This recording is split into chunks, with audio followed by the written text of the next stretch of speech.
Right. 3, 2, 1, go. It's not every day you get to deliver a best man speech, so I think I can say without a doubt this is the most important day of my life.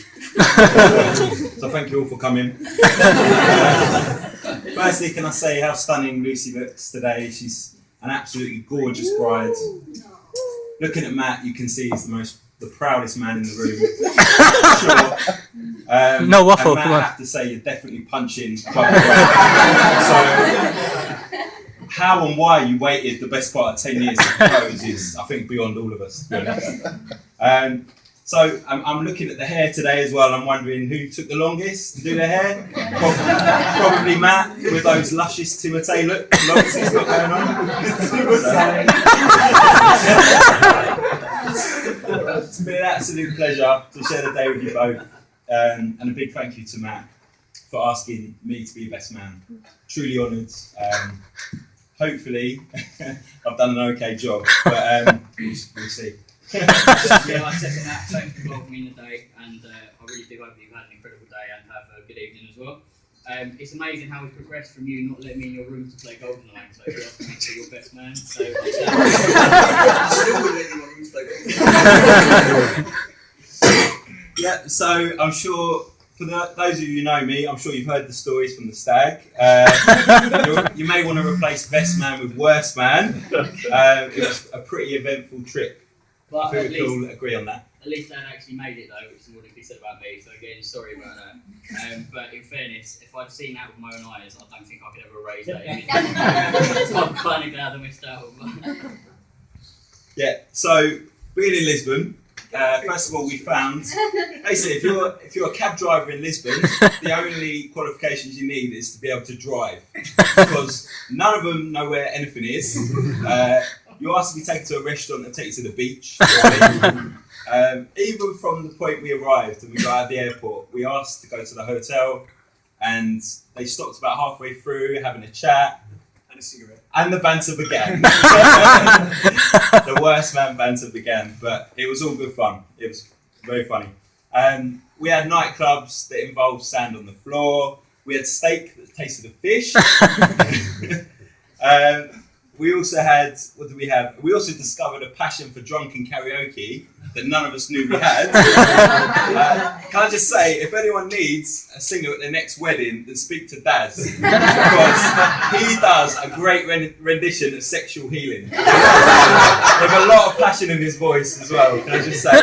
The voice of an angel, I'm telling you. Voice of an angel. But we had a good laugh. Some of us definitely more than others. Simmons, our Aussie mate, who unfortunately can't be here today, especially did. Let's just say the strippers in Lisbon will be dining out on steak for at least a month. He had a good time. I've been robbed.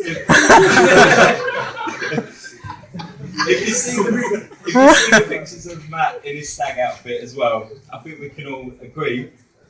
If he ever falls on hard times, he could potentially make a living becoming a lady of the night. I mean, this guy, really gorgeous.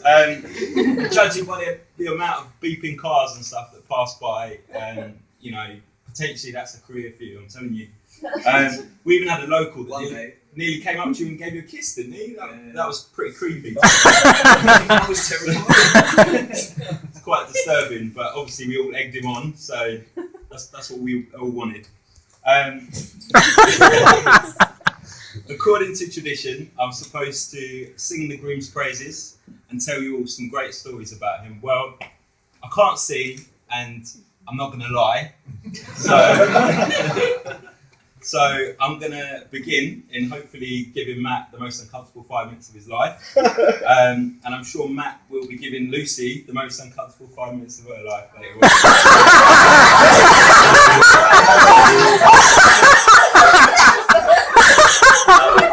Maybe that's been ambitious.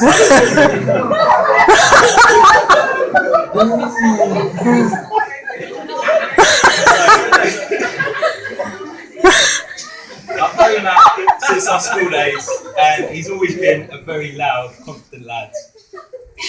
he was pretty much the class bully, basically. If you tried to come up with an argument, he'd have a quick-witted comeback for you. And to be honest, he's not changed in any way. I think we can all testify for that.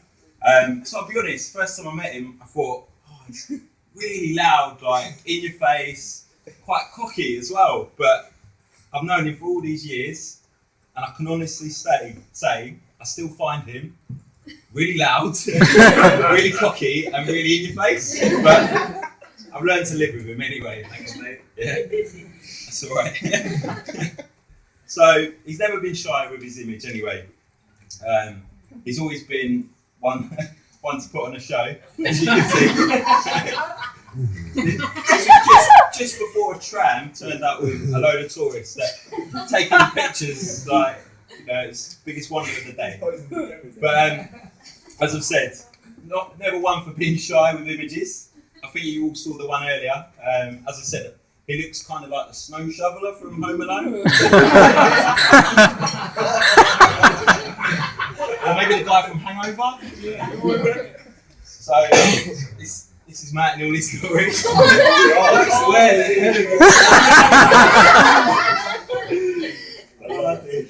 So anyway, when we used to hang out when we were young, teenagers, we decided to call ourselves Team Ugly when we went on nights out. So I was Shrek, so fantastic nickname. Jamie, you've really picked a winner, haven't you? I was Shrekster. And we had, obviously, Simmons was Jimmy Squirrel. I don't know why he was called Jimmy Squirrel. Okay, looks like a squirrel.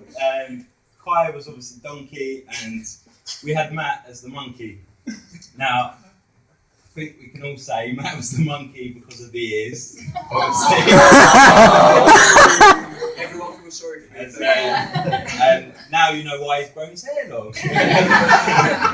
When we were younger, he had the shaved hair. So, and Team Ugly, obviously, we travelled the world to glamorous destinations like Malia, Magaluf, Ibiza, and Nottingham.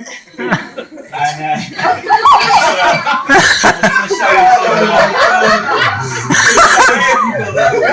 this is Team Ugly in all their glory. Is that E17? The number one. No, that's you, mate. So we got a few photos here. So basically Matt's image has obviously evolved through years. He now clearly models himself on Serge from Kasabian. I'm actually quite surprised he didn't turn up in black skinny jeans and some rosary beads today. I thought that might be your wedding look, but you've scrubbed up pretty well, I have to say. Should have come like that. One thing about Matt as well, I remember the many trips to Wembley Market when he was young, where he'd pick out his fake Stone Island jackets and his Ken Herman shirts to impress the ladies at Winkers. You can take the boy out of Hillingdon, but you can't take Hillingdon out of the boy. But he must have been doing something right, as Winkers was one of the first places he met Lucy, and to be fair, that's turned out pretty well, hasn't it? Winkers, for those of you who don't know, is basically a shed posing as a nightclub in a nice quiet village called Chalfont. And it's next to a campsite basically in the middle of nowhere. Basically, we used to go there. I won't beat around the bush. We were to meet nice, sophisticated ladies. That was the general plan. And you've got to remember, we've all come from Ruislip, where Wetherspoons was our main hangout. And let's be honest, you're never going to meet the love of your life at Wetherspoons, are you? You're not going to have a romantic meal over a curry club. It's not going to happen. So the girls were great in Chalfont, but we did have some friction with the boys. As you know, they knew we weren't from Chalfont and we were there basically to try and steal their women. So I guess you could say the men in there were a set of winkers as well. We used to go every Thursday, and we used to say it was a place where dreams were made. You said it. We both said it. We both said it. used to load up on shots and vodka Red Bulls as well. And then once Matt had a bit to drink, he'd start pulling out his dance moves. I never forget the Shakira arse-shaking dance move he used to do, which was oddly quite erotic, actually. When he's had a few later on, get him to do it, because it's gold. It's gold. He also used to have this little dance routine he used to pull out whenever Justin Timberlake would come on. What he would do, he would touch his chin with his finger, and he'd nod his head forward, sort of like a chicken. I mean, he'll do it now. I'm sure. Go on. That's not the full version. He'll do it now. And whenever it came on, he'd dance around the club, sort of peacocking with his chin dance, doing his really bad body popping like ladies, sort of try and catch their eye. We will get the DJ to put on some JT later, and you can see the chicken dance in all its glory. Aside from some of his horrendous clothing, Matt's also well known for his love of cars, and more specifically his Breeze Blue Nova SR, which I think everyone knows is quite a shabby car, but it's probably the first love of Matt's life. He used to rag that thing round as if it was a supercar, and I think in his head it actually was. I genuinely think he saw that as a Ferrari. There was a time that I was getting a lift to school but with my mum, and mum got in an accident, and so I had to then get a lift with Matt, and genuinely I've never made it to Bishop Ramsey as quick. Absolutely ridiculous. Like, the line of traffic was no match for Matt and his massive 1.4 Nova. What were we going to say there, man? That's me now, isn't it? There's a few more delights for you here.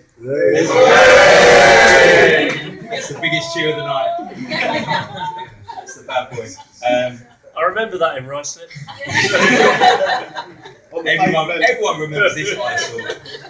So we shared many lads trips together, and I remember one of the first ones we went on was to Malia. The trip started badly for Matt, as he managed to lose his key for his suitcase. So he spent the first part of the holiday trying to cut through the lock of his suitcase with a blunt bread knife. I still have the image of his sweaty, disturbed face, frantically trying to cut through his case, thinking that all the clothes he was wearing is what he was going to have for the holiday. Anyway, Matt is nothing but determined, and he worked away at that lock for a good 45 minutes before it busted open. So credit to you there. So yeah, talking about the car, it was our in-betweeners car. We were young. We used to spend many summers cruising around middle-class Ruislip with Matt's hip-hop tape deck playing, with me and Matt rapping to the tape in the front like a pair of losers. And we also had the trance playing as well, because we were obsessed with that back in the day. Whenever it was Matt's turn to drive, you knew he'd arrived, because you'd hear Biggie Smalls playing from halfway down the road, and you could hear him revving his engine as well. So the road, in fact, my neighbours on my road actually complained about him. The amount of times he used to turn up playing his music. So he's actually nearly killed me twice in that car, and I do believe you are the reason that teenage boys' car insurance is high. Nearly. But I think your skills have mellowed with age anyway. After the Nova, as Jim said, he moved on to his E30 BMW, which had these huge alloys on it and a ridiculously loud DTM exhaust at the back, which just made him look really shady. And if that wasn't bad enough, he had a really nice sticker in the back window that just said porn star, which really I actually remember I was walking back from school with my mates. I was walking towards my nan's house, and he blared past me down East Coast Road. And I remember turning to my mates and going, "Oh, that was my brother. That's my brother's car." And they were like, "There's no way a skinny white guy is driving that."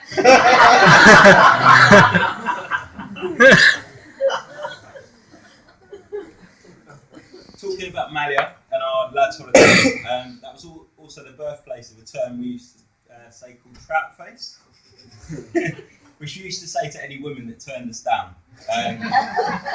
Obviously it's them, not us. We also had a little action we used to pull, so you can imagine we were doing that a lot that holiday. Just to let you know, this was our little action we used to do. But we got turned down, so yeah, you just have to. We also used to do a slow clap for any women that we thought were above standard as well. What a set of charmers we were, right? To be fair, he hasn't changed massively in that respect. For my 23rd birthday, it's only last year, I had a few of my mates come up to Leeds and I thought I'll invite my brother out. It'd be quite nice for him to come out on a night out. One of the bars we were in it was a really bland hen group, to be fair, and one of them was rotund, quite a large lady. And my brother kept taking loads of photos of the stall and then sending them round to us all because he said that he really admired the stall's strength and solidarity.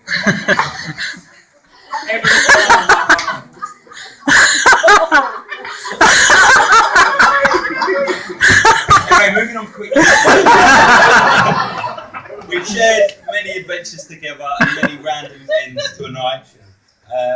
Many moons ago, we went to Bournemouth Uni Ball dressed as a couple of pimps. Matt spent the whole night fully in character, walking around, calling everyone his bitches, with his cane in his hand and strutting around. I think he thought he'd become an actual pimp for the evening, to be honest. Yeah, we had a great evening, getting really drunk, had a great time, and the tradition at the end of the ball was a survivor photo on the beach, where they take a picture of you all in your costumes. So we made it to the photo at the end. That went absolutely fine. The walk home, not so well. We were pretty drunk, as I've said. Basically, we walked around Bournemouth for the best part of 2, maybe 3 hours. At least 3 hours. Walking around continually, couldn't find a B&B. We passed the same church at least 4 times. We started getting really angry, etc. We thought we were stuck in the Bermuda Triangle of Bournemouth. Eventually, we gave up anyway, and we sat on a bench. Ended up passing out on the bench, and locals walking past us. The sun is up, it's the middle of the day, and they're walking past, seeing 2 pimps sat on a bench with our canes in hand. So, probably not our finest moment, to be fair. He also has a mischievous side, and he wasn't exactly the luckiest when it came to getting away with it. Many moons ago, it was firework night. We're all young teenagers, mucking around with fireworks as you do. We fashioned a rocket launcher from a drain pipe as well, and we were firing these fireworks off to wherever. Perfectly normal behaviour stuff, right, for a kid. So we finished with the fireworks. We were walking up the high street. Matt still had a firework in his hand, or carrying a firework. So he decided to set it off and throw it, but he didn't look where he was throwing it, and he happened to throw it into a passing police car. So they stopped, they got out, and they chased him down the high street. I've never seen Matt run so fast in my life. It was pretty much a real-life Benny Hill sketch. An overweight policeman chasing Matt down the road. Anyway, he escaped and he lived to tell the tale, and he managed to avoid a life of crime as well, so we're thankful for that. I think crime would have been seen as a positive at one stage. I'm pretty certain there was a 6-month spell that you could almost guarantee, no matter what time of day, no matter what day of the week, if you walked into our living room, you'd see my brother and Adam sat playing Pro Evo with a crate of Stella in between the 2 of them. The amount of excitement that Matt got from that fake Pavel Nedved was a little bit weird, but that was his life for 6 months. Pavel Nedved was a hero. I do remember one particular day where we'd gone down to Sainsbury's and loaded up on beer, and then played the PlayStation and probably drank for a solid 7 hours. We were supposed to be job hunting at the time, and then Matt's mum arrives home to us both being drunk and yelling at the TV because one of us had scored. Jane comes into the room and says, "How did your job hunting go today, Matt?" Matt goes, "Oh, it's a really slow week on jobs, like there's nothing out there." And I'm pretending to be as sober as I can be. It was an awkward moment. So, what was I saying? I wouldn't say it was necessarily love at first sight for Lucy and Matt. In fact, one of the first times I can remember them meeting inadvertently in Leeds was when he came up to visit me at uni, and he was particularly drunk in Evo, and he was talking to one of Lucy's mates, And he was being quite drunk actually, and generally quite rude in Lucy's direction. And Lucy wasn't too impressed. But luckily for Matt, they met again when they were sober, and they hit it off in a big way. And I must underline luckily for Matt as well. But in all honesty, I've never seen Matt as happy as anyone as he is with Lucy. If it's possible to have a soulmate in life, I do believe that Matt has found his in Lucy. They were meant to be together, and I know they are destined to be together forever.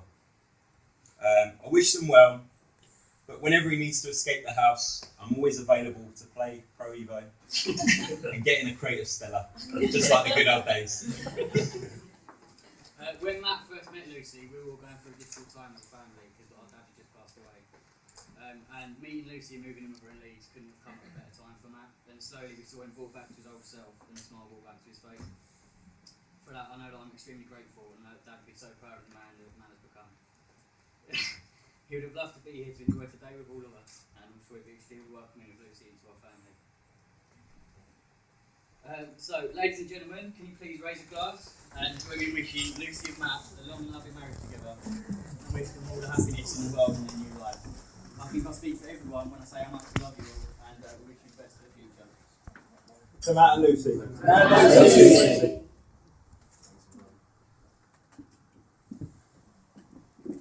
Right, I'm going to get blind drunk now.